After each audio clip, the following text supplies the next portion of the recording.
Okay, so if you want to make sure that you can go on a vacation of your dreams the second we're released from COVID, let's do a little bit of planning and you'll want to tune in to see how you can make it happen, how you can make it the best vacation ever, and then how you can fit it in your budget without stressing about money.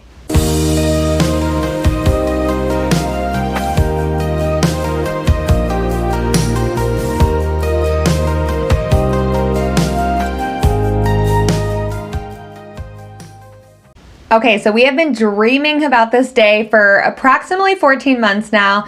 The time that we can get on an airplane mask free, we can go to our favorite beach or our favorite hiking adventure, and we can sip margaritas and just relax or do all the day trips. But that doesn't just happen, right? It doesn't happen without any planning. It doesn't happen without any saving, at least without going into debt, right? And so I want to take some time before the world is completely open up to talk about how can we start saving for our vacation? How can we start planning right now so that when we can buy those tickets, when we do feel comfortable going and just being free out into the wild, how can we be ready for it? Because I don't know about you, I'm not interested in spending thousands of dollars on a vacation that I have to wear a mask the whole time, or I have to be distant, or all the restaurants are closed. And so I want to make sure I'm doing a few day trips, I'm doing a few smaller weekend things right now to keep me out of the house. But when that big trip happens, where do you want to go? What do you want to do? And how much money do you need to make it the best trip ever, right? So let's do a little bit of planning. I'm going to jump right into my budget right now for a trip that I have coming up. A friend's getting married, and we're going out to Utah, and we don't know if we should drive or fly, and when we're there, what we should do, how much money do we need? And so let's figure it out. That way you can figure out how much money you should be saving for your next vacation each month to make sure it happens and to make sure it is stress-free and absolutely the best time ever. Hi everyone, Kelly here, looking at our Utah wedding vacation and helping you plan out how do I actually create a wedding budget and how much do I need to save every month, and just doing a little bit of the work ahead of time so that we can be prepared and not stress out while we're on vacation, right? And so let's dive in and let's see how much money we need to save, how we're going to get there, and what we're going to do while we're there to make sure that we have enough money and don't stress over going into debt or putting things on our credit card and all that stuff that just isn't necessary, right? And so the first thing I want to do when I'm going on vacation is I want to say, well, first you have to say, where are you going? Okay, we figured that out. We're going to Utah. But then from there, we want to say, how are we going to get there? Are we going to drive? Are we going to fly? Are we going to take a boat, a train, a bus, whatever it is? And I know for this trip specifically, it was between flying or driving, and we love road trips. And so we always lean towards driving. We like to stop along the way. We like to bring our dog. We like to just make kind of a trip out of it. That is always not the cheapest route. And sometimes it's okay because we have more time to save. And so money isn't exactly a factor.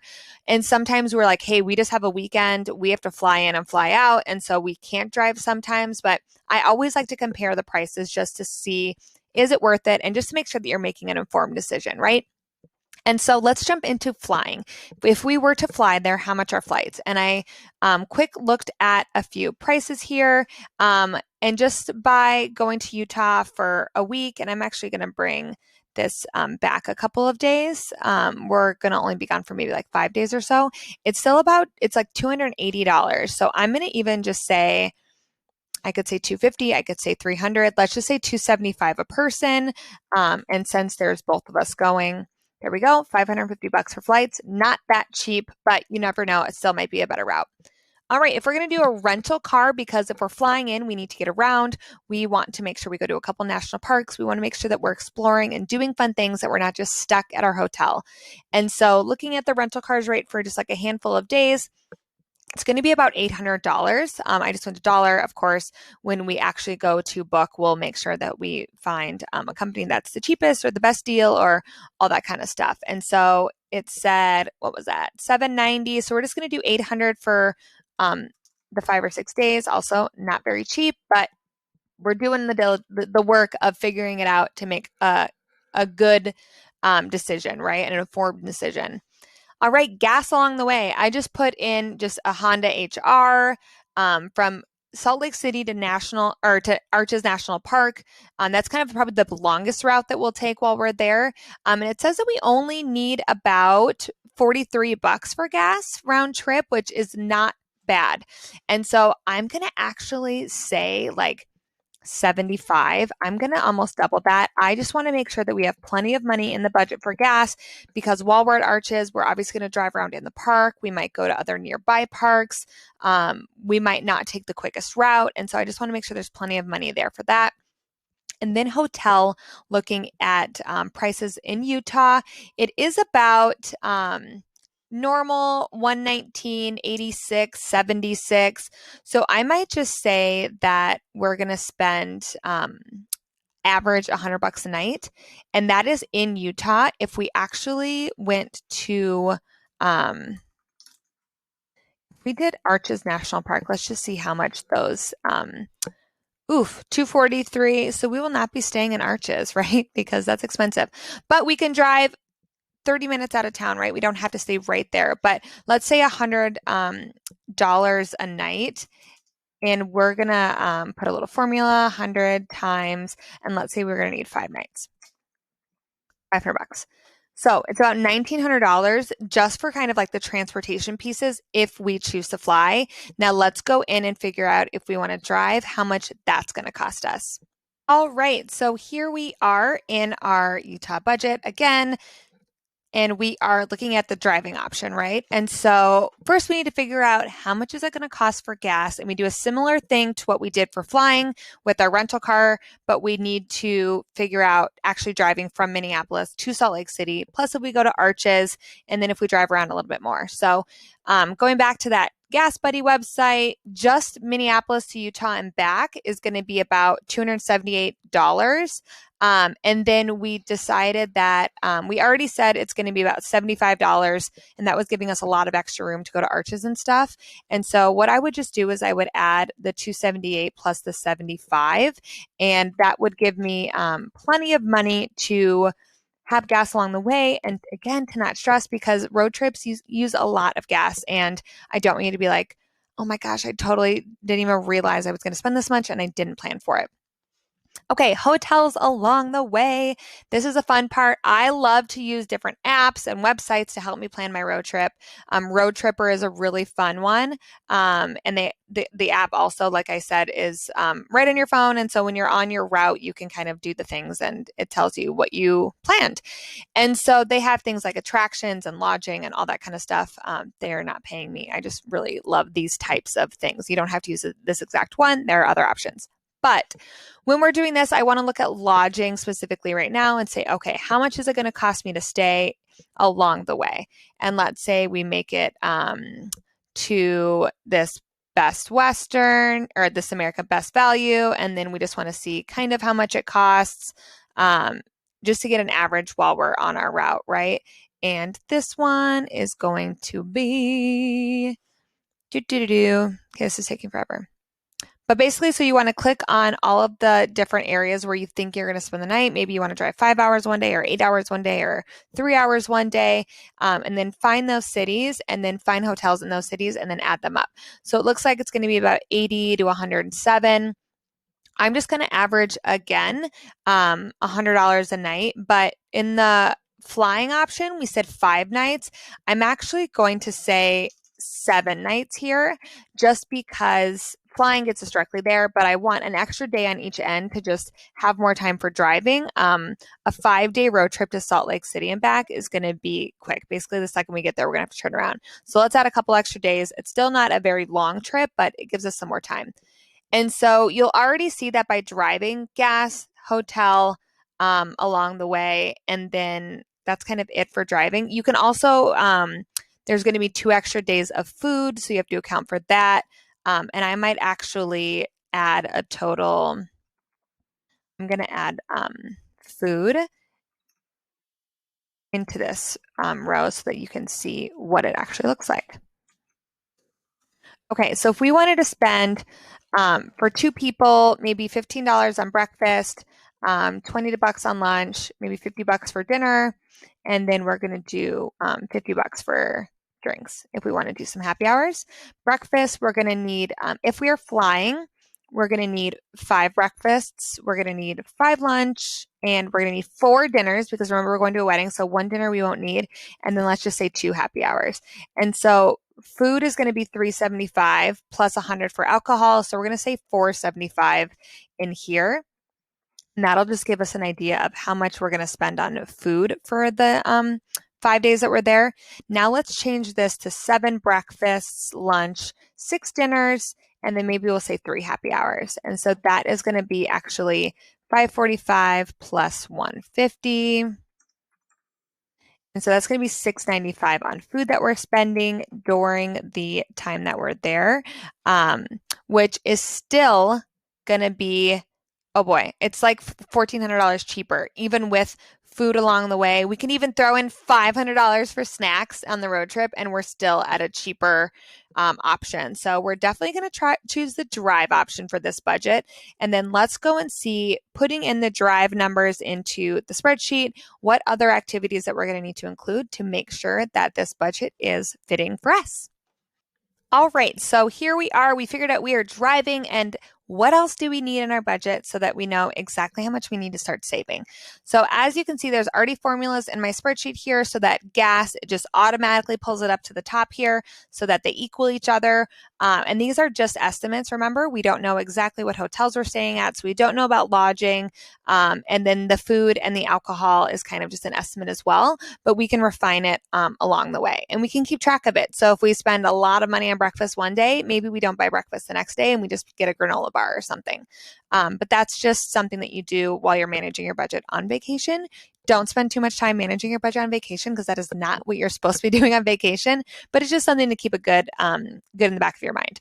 And so let's add in all the other things that we're doing while we're there. And so this trip is going to be a little bit special where we're not doing too much that's going to cost money. We are going for a friend's wedding, and so that is our primary duty.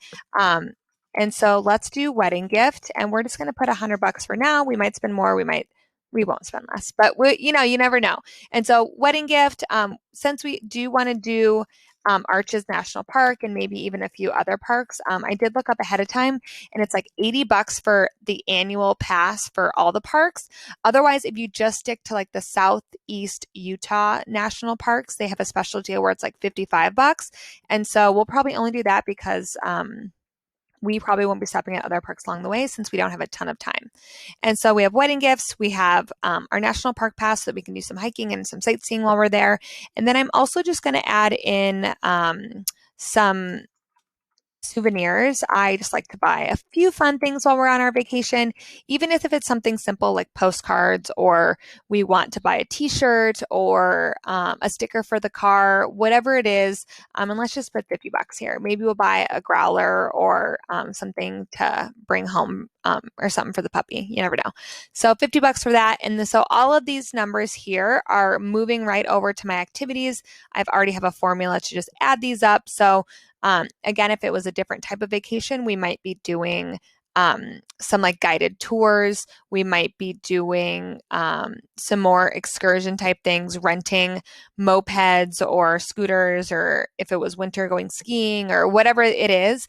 So you'd want to list out all those activities to just give yourself an idea of how much money am I truly going to spend, because you want to be prepared for it. If you're going to go on the excursions anyway, let's just save for it. Let's not put it on a credit card, because the worst thing from coming back from vacation is having an inflated credit card bill and you can't pay for it. And then you're like regretting, was that worth it? Why did I do this? And I don't want you to have to go through those things in your mind. I'd rather you just plan it a little bit ahead of time. So here we are. I also have in my spreadsheet, and everyone's different, a little pet sitter details. And so I can say the dog, the cat, who's watching them, the dog's coming with. So maybe this is just the cat for now.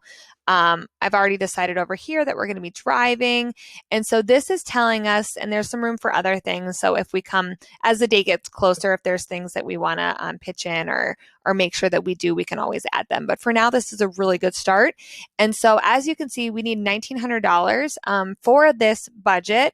And again, we've inflated lodging a little bit. We've rounded, we've inflated food a little bit, but this just gives us a good cushion of if we each save, and then Derek and I still split our finances in weird ways. Everyone's different, right?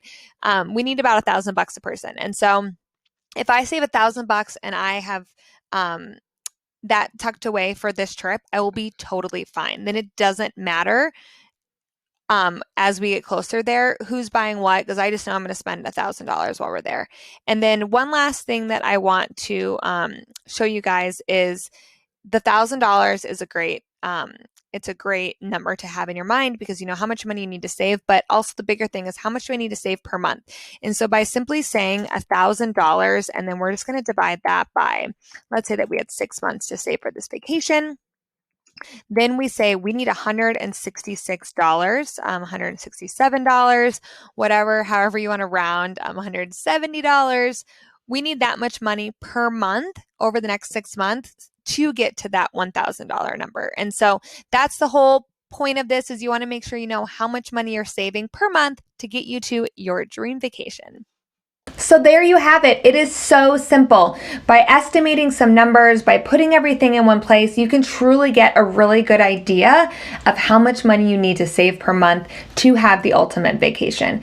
And don't forget that sometimes our first draft vacation idea isn't affordable. We have dreams of doing, skydiving or going to the fancy restaurant or buying all the souvenirs or going on an experience with friends, and sometimes it just isn't doable. Sometimes we have to scale it down, but where we scale it down is going to be truly critical to what is important to you. Some people are going to scale it down on food. Some people are going to scale it down on souvenirs. Some people are going to scale it down on flights, and they're going to be on the midnight flight with 4 layovers, right? And it's all up to you. How you get to this budget, how you save for this money is completely up to you, and how much you need to save for your vacation depends on what type of vacation you want. So the sooner that you can start saving for your trip, planning your trip, the less money that you need to save each month, and the easier it's going to be on your already existing financials, right? So don't delay. Figure out what you want your next biggest trip to be, and let's plan for it, and let's write down some numbers, and let's figure out how much money you need. And then on top of that, do you need to increase your income or decrease your expenses currently to actually make it happen? So just by doing a few of these steps, you can make sure that you have the best vacation ever.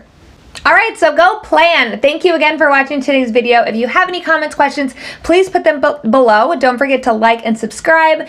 Always appreciate it. Supporting Money Gal, supporting my channel, and giving you content to just help you be better with your money and live your dream life, right? This is what it's all about. It's not about restricting yourself. It's about planning ahead of time so that you can truly live a happy life. So thank you again for watching, and we will see you next week. Bye.